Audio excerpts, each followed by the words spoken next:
Example of analogous organ in which we will see the bat and bird's wings.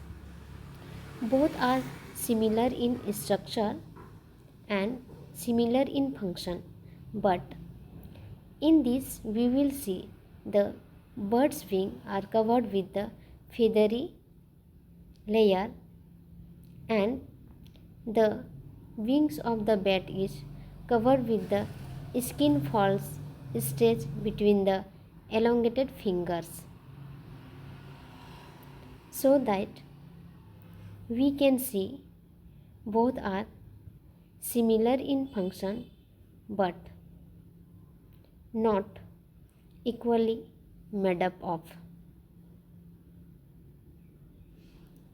And there are the most common feature is that both are used for the flying purpose.